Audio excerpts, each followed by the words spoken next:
ते न होता एका पार्किंग लॉट मध्ये तिथं केलं गेलं. मला एवढंच सांगायचंय की एवढं दुर्लक्षपणा नाही तर एवढा हलगर्जीपणा सरकारकडनं एवढ्या मोठ्या नेत्याच्या बाबतीत त्या ठिकाणी होत असेल तर हे योग्य नाही. अजितदादांच्या ऍक्सिडेंट बद्दल आम्ही सर्वजण स्वतः कार्यकर्ते पत्रकार व सगळे मिळून तपास त्या ठिकाणी करतच आहोत. ऍक्सिडेंट होता तर घातपात होता याच्यावर पुढे जाऊन आपल्याला त्या काही गोष्टी कळतील.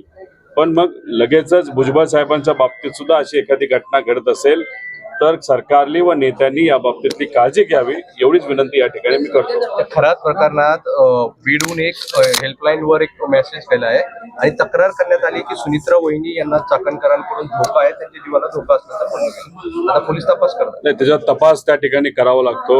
कधी काही गोष्टी खऱ्या असतात, कधी कधी काही कार्यकर्ते भावनिक होऊन काही तिथं मेसेज त्या ठिकाणी देत असतात. कारण जे खरंय ते खरंय, जे कुणीतरी असंच काय भावनिक पद्धतीने मुद्दामून वातावरण गढूळ करण्यासाठी करत असेल तर ते चुकीचंच आहे.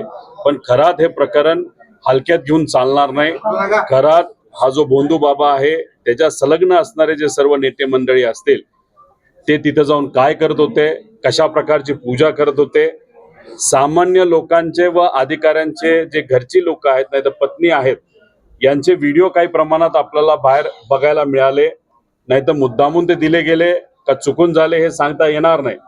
पण जे नेते तिथे पूजा करत होते, तिथं बाहुलीवर अंगठी काप नाहीतर कुठली तरी रक्त काढ त्या बाहुलीवर टाक, त्याच्याच बरोबर इतरही प्रकारच्या ज्या पूजा होत्या ते व्हिडिओ मात्र अजूनपर्यंत बाहेर आलेले नाहीत.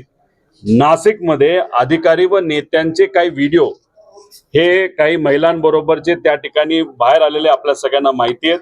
ते आपल्या लोकात आले नव्हते, पण त्या बाबतीतली हनी ट्रॅप हे प्रकरण खूप गाजलेलं तुम्हाला आपल्या सगळ्यांना त्या ठिकाणी माहिती आहे. पण त्यानंतर त्या प्रकरणाचं झालं काय हे कोणालाच दुर्दैवाने त्या ठिकाणी माहित नाही. खडसे साहेब त्या बाबतीतला पाठपुरावा करत होते, पण पाठपुरावा करायला लागलेच होते नाही तर करतच होते. अचानक त्यांच्या घरावर सुद्धा एक वेगळ्या प्रकारे काही लोकांना अडचणी आणण्याचा प्रयत्न केला. मग हे जे व्हिडिओ आहेत हे व्हिडिओ जातात कुठं?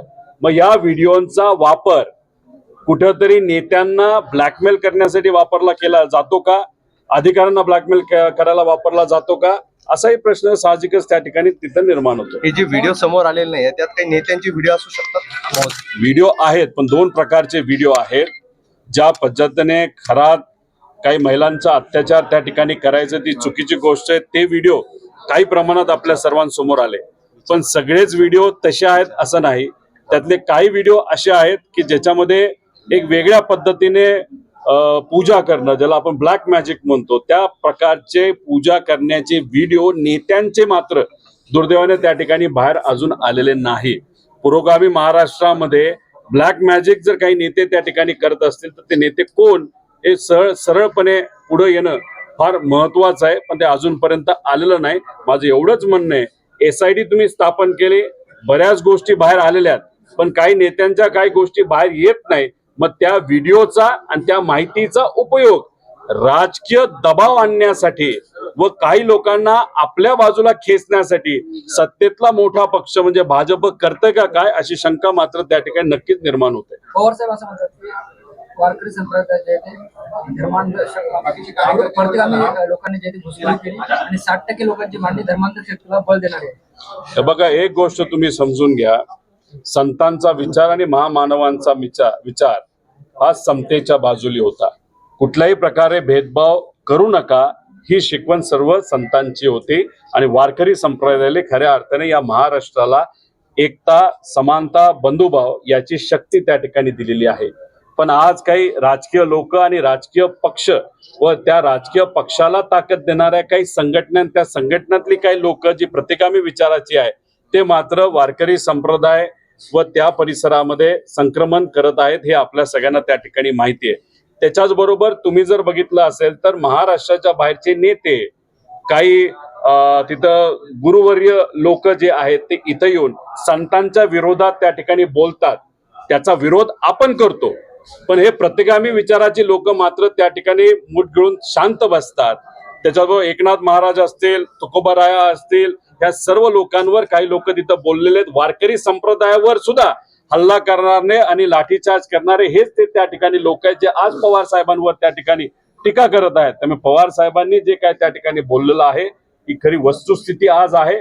वारकरी संप्रदाय तिथे असणारे सामान्य वारकरी हे अजूनपर्यंत संतांच्या विचाराचे आहेत, पण त्या विचारावर अतिक्रमण नाही तर संक्रमण करण्याचा प्रयत्न हा कुठेतरी प्रतिगामी नाही तर मनुवाद पुढे घेऊन जाणाऱ्या विचाराच्या लोक करतायत, हे मात्र त्या ठिकाणी खरं आहे. दादा नाना पटोले बारामती असं म्हणतात की शरद पवार आणि बारामती अजित निवडणूक पवार बिनविरोध व्हावी यासाठी तुम्हीही प्रयत्न केले बरेच. आता वेळ प्रचाराची आहे, तुम्ही पण जाणार तिथे मदत करणार नाही? अजितदादांकडे बघून नक्कीच त्या ठिकाणी मी प्रचाराला जाईल. फॉर्म भरायला बोलवलं नसलं, त्याच्याच बरोबर प्रचाराला बोलवलं नसलं तरी ही निवडणूक आत्ताच्या उमेदवाराकडे बघून होती असं नाही. अजितदादांचं कार्य, अजितदादांची पद्धत, अजितदादांची स्टाईल व त्यांनी केलेलं आजपर्यंतचं कार्य या सगळ्या गोष्टीकडे बघून ही निवडणूक तिथं होते. त्यामुळे आमच्या सगळ्यांचा प्रयत्न असेल की जी कुठली लीड अजितदादांना मिळायची तिथून तशाच प्रकारची लीड आता सुनेत्रा काकींना त्या ठिकाणी मिळावी. त्यामुळे बोलवलं नाही तर नाही बोलवलं तरी सुद्धा दादांकडे बघून काही कार्यकर्त्यांच्या इच्छेसाठी व आमची स्वतःची इच्छा असल्यामुळे तिथं जाऊन नक्कीच त्या ठिकाणी आम्ही प्रचार करू. तुम्ही आता बोलताना असं म्हटलं की आत्ताच्या उमेदवाराकडे बघून ही निवडणूक होत नाही, याचा अर्थ काय घ्यायचा? याचा अर्थ वेगळा काय घ्यायचा? म्हणजे तुम्ही याच्यात राजकारण आणू नका. खरे ते आम्ही त्या ठिकाणी सांगतोय. जे काय आज तिथं उमेदवार जे माघार घेतलेले आहेत आणि बहुतांश स्थानिक लोकांनी माघार हे दादांकडे बघून त्या ठिकाणी घेतलेलं आहे. तिथले उमेदवार हे नक्कीच त्या परिवारातले असले तरी दादांनी केलेलं कार्याकडे बघूनच त्या ठिकाणी तिथं मतदान हे मिळणार आहे. कारण का सामाजिक क्षेत्रामध्ये खूप वर्षाचं काम असलं तरी राजकीय क्षेत्राचा अनुभव नसल्यामुळे शेवटी राजकीय क्षेत्रामध्ये एखाद्या व्यक्तीचा जर प्रवेश होत असेल तर त्यांच्या आधीच्या व्यक्तीने नाही तर नातलग आले नाही तर त्यांचे जे नातेसंबंध असणारे व्यक्ती दुर्दैवाने त्या ठिकाणी नसल्यामुळे तिथं पोटनिवडणूक जेव्हा होते तेव्हा ज्या व्यक्तीने तिथं कार्य केलंय, ज्याचं तिथं कर्तृत्व आहे त्या व्यक्तीकडेच बघून आत्ताच्या उमेदवाराला त्या ठिकाणी मतदान होणार आहे. यात खोटं कुठं काय आहे हे खरं ते फक्त आम्ही इथं बोलून दाखवतो. महात्मा फुलेंचा खानावळी येथे एक कार्यक्रम झाला, गव्हर्नमेंट ऑफ महाराष्ट्राचा कार्यक्रम होता. अनेक खासदार सुप्रिया सुळे आहे, बोलवलं नाही, सांगितलं नाही, स्टेजवर बोलवलं नाही, पत्रिकेत नाव नव्हतं. त्यामुळे तुमच्या कार्यकर्त्यांनी याचा निषेध व्यक्त केला आणि मुख्यमंत्र्यांनी स्पष्टीकरण द्यावं, आम्हाला डावलताय का असा सवाल केला जातो. माझं तर मत आहे की सरकारकडनं स्पष्टीकरण मागायचं कशाला. एक तर महामानवांचा जो विचार होता, ज्यासाठी त्यांनी त्या ठिकाणी संघर्ष केला, हाच विचार कुठंतरी हे सरकार विसरलेलं आहे. हे अनेक वेळा त्या ठिकाणी आपण सर्वांनी बघितलेलं आहे. मग जे सरकार महामानवांचा विचारच पुढे घेऊन जात नाही, फक्त कुठंतरी एखाद्या महामंडळाला नाव द्यायचं, विविध समाजाची महामंडळं काढायची, त्याच्यावर राजकीय पोळी भाजायची, हे काम करणाऱ्या सरकारला विचारण्यापेक्षा तिथं सुप्रियाताई ह्या स्वतः महात्मा फुलेंचं कार्य, त्यांनी केलेलं समाजकारण व या देशाला या राज्याला दिलेली दिशा या त्याच्या समोर त्या सर्व विचाराच्या समोर नतमस्तक होण्यासाठी सुप्रियाताई त्या ठिकाणी गेल्या होत्या. सुप्रियाताईंना बोलून दिलं नाही हे कदाचित सुप्रियाताईंच्या मनामध्ये नसलं तरी महात्मा फुलेंचं खरं कार्य हे आम्ही आणि महाराष्ट्रातील तमाम जनता ही पुढे घेऊन चाललेली आहे. त्यामुळे सरकार काय करते याच्याकडे लक्ष देण्यापेक्षा आपण काय करतो हे बघणं जास्त महत्वाचं आहे असं तरी त्या ठिकाणी मला वाटतंय. अजितदादा आणि शरद पवार एकत्रच होते. अजितदादा आणि शरद पवार एकत्रच होते. दोन्ही राष्ट्रवादी एकच आहेत. उद्या शरद पवार सुनेच्या प्रचाराला जातील असं नाना पटोले म्हणतात. नाना पटोले साहेब कुठल्या हेतूतून बोलले नाही तर कुठल्या शब्दात बोलले हे मी त्या ठिकाणी ऐकलं नाही, पण कदाचित त्यांना हे माहिती असावं की हे दोन्ही पक्ष एकत्रित येणार होते आणि विलिनीकरणाची गोष्ट सामान्य लोकांपासून पण नेत्यांपर्यंत काही वेगळी त्या ठिकाणी लपून राहिलेली नाही. त्या हेतूतून कदाचित ते त्या ठिकाणी बोलले असतील.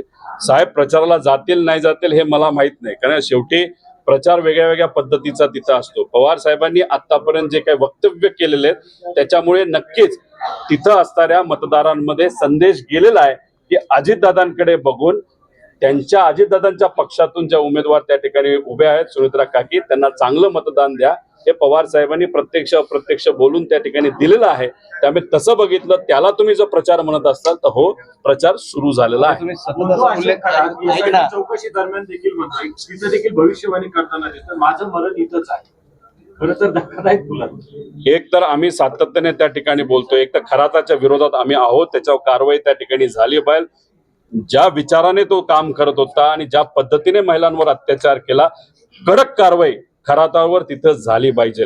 पण खराताला इतक्या गोष्टी माहिती आहेत, इतक्या नेत्यांची नावं माहिती आहेत, काय काय गोष्टी कशा कशा केल्या हे त्यांना तिथं माहिती आहे. 27 जानेवारी, 28 जानेवारी, 29 जानेवारी या 3 महत्वाच्या दिवशी, कारण का 28 जानेवारी दादांचा त्या ठिकाणी अपघातात मृत्यू झाला, या 3 दिवसामध्ये त्याच्या बँक अकाउंटमध्ये एवढी मोठी उलाढाल झाली कशी, एवढे ट्रान्झॅक्शन आले कसे, त्याच्याबरोबर कोण नेता कशासाठी तिथं येत होता, कुठला हेतू देऊन त्या ठिकाणी पूजा करत होता, या सगळ्या गोष्टी खराताला माहिती असल्यामुळे आम्हाला असं वाटतं की उद्या जाऊन त्याला आत्महत्या केली असं दाखवलं जाईल, नाही तर एन्काउंटर मध्ये त्याला मारलं जाईल. हे मात्र त्या ठिकाणी ही भीती आम्हाला वाटते. कारण का मुंबईमध्ये जेव्हा तिथं लहान मुलीवर त्या ठिकाणी अत्याचार झाला होता, एका माणसाला पकडलं खरं, पण त्याच्याकडे बरीच काय माहिती होती, तो मालक काय करत होता, किती मुलींवर याच्या आधी अत्याचार झाले होते, पण त्या सगळ्या गोष्टी आपल्याला कळण्याच्या अगोदरच त्या माणसाला त्या ठिकाणी खोट्या एन्काउंटर मध्ये मारलं अशी चर्चा आहे. त्यामुळे खराताच्या बाबतीत ह्या गोष्टी होऊ नये, कारण खराताकडे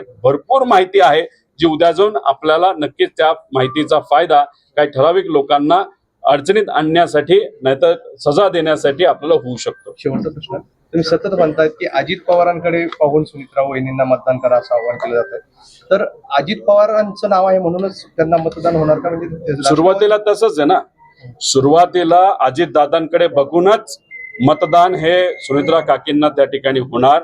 आम्ही जेव्हा इलेक्शनसाठी पहिल्यांदा उभं राहिलो होतो तेव्हा रोहित पवारकडे बघून मतदान झालं नव्हतं, पवार साहेबांकडे आणि अजितदादांकडे बघून मतदान त्या ठिकाणी झालं होतं.